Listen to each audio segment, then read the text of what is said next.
Hey everybody, what is going on? Juan here, welcome back to the channel, and for this video I'm going to be giving my reactions, my review of Square Enix's E3 2019 press conference, which just concluded, and I gotta say I'm feeling pretty damn good because they hit us right here. And no, I'm not talking about My Little Ponies, I'm talking about nostalgia, because from Final Fantasy VII, the Final Fantasy VIII Remaster, I feel like we got a lot of the things that we hope to get from a presentation like this. I actually don't really have a lot of things that I feel like we're missing. Maybe I like something about Final Fantasy Tactics, but I always want that. But before I begin this journey with my packed agenda here, please go to the comment section and let me know which was your favorite thing. So let's begin by talking about Final Fantasy VII. And I feel like with this presentation, they addressed many of the concerns that many people had, myself included. When you talk about games like Final Fantasy XV, people were scared. Is it just going to be a reskinned version of Final Fantasy XV, which I initially liked, but I think I got a little bit burnt out on it, especially the fighting system. But I feel like this game is a hybrid of what worked with Crisis Core, Final Fantasy XV, and other games, and they put it all into this one because you have the basic attacks, but you do have the active time battle system, you have the specials, we got to see multiple characters, you got to see the boss battles, and I love the fact that this truly does seem like an evolution of Final Fantasy VII. One thing I did not want was a prettified version of Final Fantasy VII because I feel like that would wear thin after a while. Like, cool, I'm seeing that, but what now? I want more from that.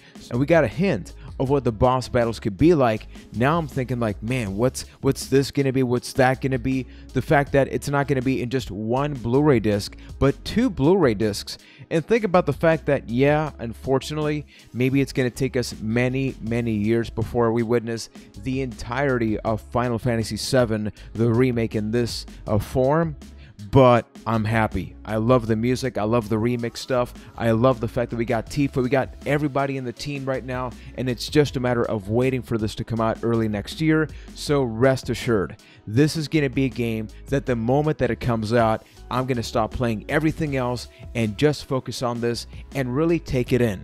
I don't want to play it and rush it. I want to take my time with this game. I want to take it out on a nice dinner, and then let's get to the next game, which is Life is Strange 2. They showcase the fact that people love these games, story-driven games. I haven't played them, so I can't really say too much about it, other than I know that some of it is available via Xbox Game Pass, so maybe I should check that out. I feel like I got horribly spoiled based on some of the things that I saw, but regardless, I have a terrible attention span, terrible memory, so give me a couple of days and I will not remember what I saw in that trailer. But let me know what you think about Life is Strange as a whole and story-driven games. And up next, we got to talk about Final Fantasy Crystal Chronicles. This is a game that originally came out on the GameCube, and it seems like for a long time there were rumors about this getting a remaster, and it is going to have online multiplayer. It's going to be coming out this winter on the Switch, on the PlayStation 4, and for phone. So this is a game that I always wanted to play, but because it wasn't a mainline Final Fantasy game, I just never got my hands on it. So I think I'm going to be getting my hands on it this winter. I've heard mixed reviews from people that played it back in the day, but hey, I love Final Fantasy, I like how this looks, so I will be checking it out. The next game they covered is Octopath Traveler, which did come out on the Nintendo Switch and received an incredibly positive response, not just for the gameplay, but for its visual appeal, because I don't think I've ever seen another game that is quite like this, and I would love to see other companies, including Square Enix, tackle more games that follow this thing that it's high definition, but it is sprite based, yet it does have some 3D elements. I haven't played the Nintendo Switch version, but it is now available on Steam, so if you don't have a Switch and you wanted to get your hands on this game, get to it, but finish watching this video and hit that subscribe button. And another game that I've yet to play, and it feels like Square is just talking to me and everybody else that did not get a chance to experience these games, we are going to get The Last Remnant Remastered, and by get, I mean it's out right now. They did one of those Nintendo Switch things, which is, hey, we announced something, and then it's out right now. So I'm curious about the performance. This is a game that I heard mixed things about, but it seems like as time went by, more people did fall in love with it. So I don't think I'm going to be checking it out because I do have a massive backlog of games. Talking about Xbox Game Pass, I do have some Xbox videos right here on the channel, so I think I'm going to be checking out some streams. So if you know an awesome streamer, whether it be on Twitch or YouTube, that is playing this, let me know so I can check that out. The next game I got to talk about, and I will be buying it at launch, is Dragon Quest Builders 2.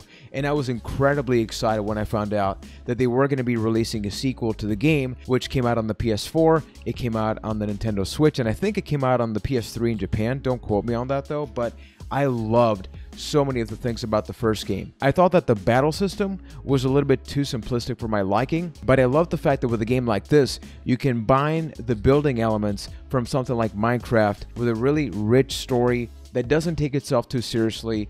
I'm not super familiar with the Dragon Quest universe. I'm a lot more familiar with Final Fantasy, but the fact that this game is going to be coming out with 4-player co-op online, I'm very happy at the fact that we have 2 PlayStation 4s, so my wife and I can play that together and maybe with other friends. Fortunately enough, we are going to be getting a demo on June 27th, although I honestly don't know if I'm going to play it because I don't know if you're like me, but I already know I'm going to buy the game. So I feel like the demo is not something that's maybe made for me, but more so for somebody that's still like thinking about it. Are you thinking about it? Check out the demo on June 29th and then the game on July 12th. After they talked about Dragon Quest Builders 2, they did a sizzle reel highlighting the Square Enix Collective, which is a variety of different smaller titles that they've released throughout the years. I actually had a chance to play one of their games, which is Children of the Zodiacs. That game came out, I think it was around 2017, and if you like Final Fantasy Tactics, it is actually that, but it does have card elements. But it's a fun game, and the one that they did hype up for 2020 is a motorsport game based on like your earlier racing games, you know, top-down view. I'm thinking about the games going back to the arcades where they would have 4 steering wheels. We're talking about Circuit Superstars. Now, this is not something that I really care for. It's cool because I guarantee you somebody that's watching this video right now is going like, yes, I love to play games like that growing up. So if you are somebody like that, let me know if you're thinking about getting this game in 2020. And a game that I'm not too sure I'm going to be playing, but I'm happy it exists in a time where it feels like the classic first-person shooter is a thing of the past. We got to talk about Battalion 1944 that is currently available right now on Steam, and it reminds me of Medal of Honor, Airborne, Medal of Honor, Allied Assault. I loved to play those games growing up, the original 3 Call of Duties, and this does seem to be a blend of that and maybe with the speed of something like Quake 3, so I like that. But the problem with a game like this for me is that the skill level, people become so good at this game that it's like you join, boom, you instantly die. So I'm not going to be playing it myself, but if you are, please let me know in the comments. They did take some time also to announce the fact that you can listen to a wide variety of Final Fantasy soundtracks on Spotify, the Apple devices, depending on what you have right now. I actually did that because a couple of days ago I saw that. So right now I'm listening to some Final Fantasy VII and Final Fantasy VIII, Balam Garden from Final Fantasy VIII. That is one of my favorite soundtracks, or one of my favorite tracks in all of the Final Fantasy games. I think I would actually put Final Fantasy VIII over 7, but that's because I actually played 8 first, but all of them, 7, 8, 9, Tactics, 10. I think that afterwards, the later games became a little bit less memorable for me from a music perspective, but let me know which is your favorite Final Fantasy soundtrack, and if you're thinking about listening to it right now after this video on your favorite music device. Gonna quickly gloss over these next 2 ones because I really have not much to say about them. They announced a Kingdom Hearts 3 DLC titled Real Mind. It's gonna be coming out this winter. I did not play Kingdom Hearts 3. I've tried to get back into Kingdom Hearts 1. I don't know what it is about it, but the mechanics, I think the actual gameplay is not something that I care for too much in 2019. So it's something that it's cool that it's out there for the fans that like that. And then Final Fantasy XIV Online is going to be getting a massive expansion that the developers are stating that it's almost like a full-fledged game, but it is an expansion called Shadowbringers, and that's going to be coming out on July 2nd. I actually had a chance to play Final Fantasy XI, which is the online game that first came out on the PlayStation 2, and I did enjoy that one. I never got into this one. It's got over 16 plus million registered users, which is insane to really think about. But I think I'm done with MMORPGs. I'm considering trying out the vanilla version of World of Warcraft once that comes out a little later. But aside from that, I think that's a thing that I loved at a point in time. I played EverQuest, but I'm good. I'm good for now.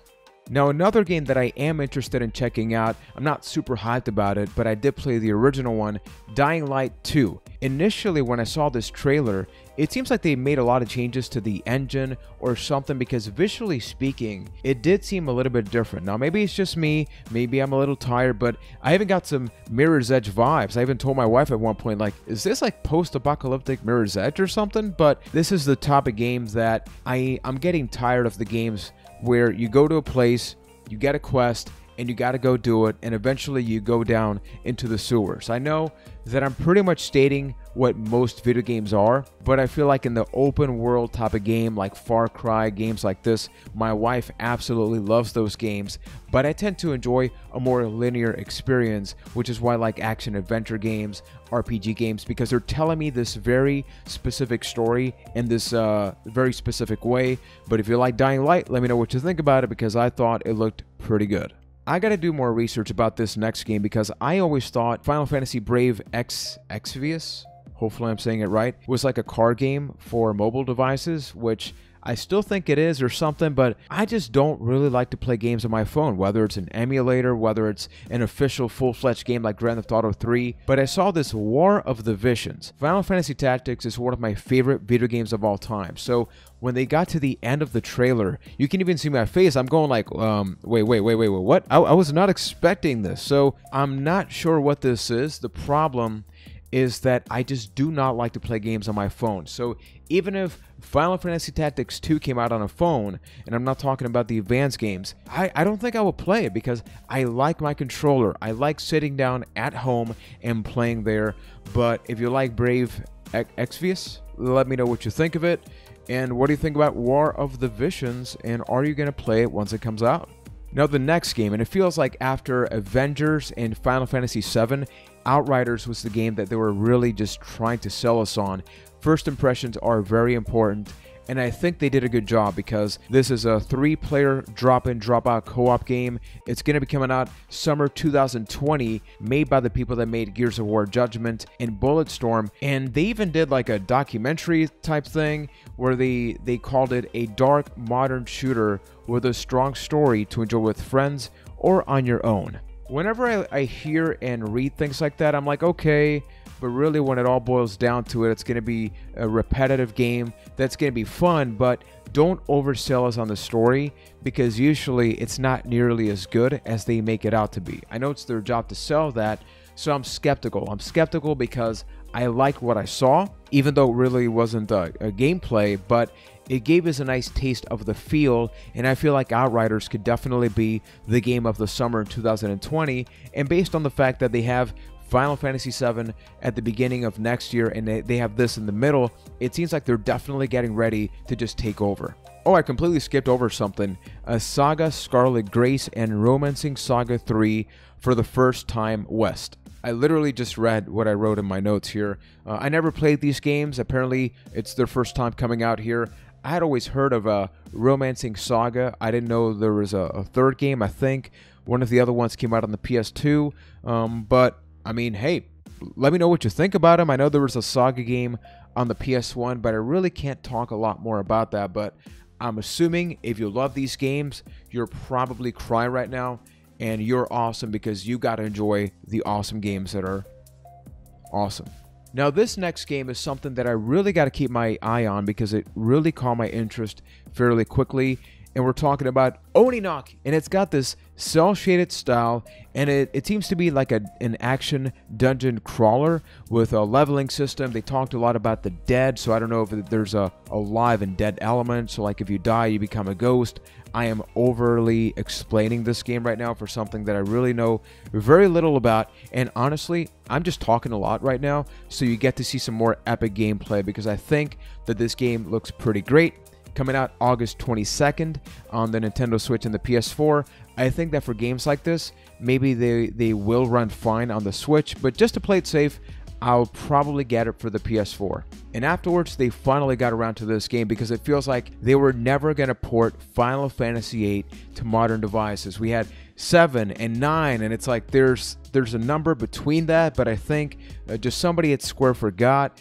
I know that there were rumors that they lost the original assets, and I'm curious to see how this game is going to work because they straight up called it Final Fantasy VIII Remastered. And I feel like with the previous games, including 7 and 9, you know, with not the remake that we're going to have, they kind of just called it like Final Fantasy 7 and 9. But with this one, they really tried to sell us on the fact that it is finally getting remastered. But let's get our expectations and set them into a realistic tone, pardon the redundancy, but this is a PS1 game. I'm just happy at the fact that I'm going to get to play it on modern devices. I actually have Final Fantasy VIII, which I could just pop into my PS2, my PS3, and I can play that right now. You can put a PS1 game on an emulator, and it looks pretty damn good. So I'm curious as to what they're going to do with this game because I feel like 8 aspired to have a more realistic graphical tone when you think about the characters in contrast to 7 that was very blocky and 9 that was more cartoony. So this one may not look as nice as those because of just the polygon count and things that I'm not nearly smart enough to really talk about. But how excited are you? Are you thinking about getting Final Fantasy VIII the remaster? I'll probably get it, but I don't want to get overly excited. I just want to sit down, play it, and remember those great days that I'll eventually get to in a future video because Final Fantasy VIII on a personal level really helped me. So if you'd like to know a little bit more about that, I could definitely work on that video.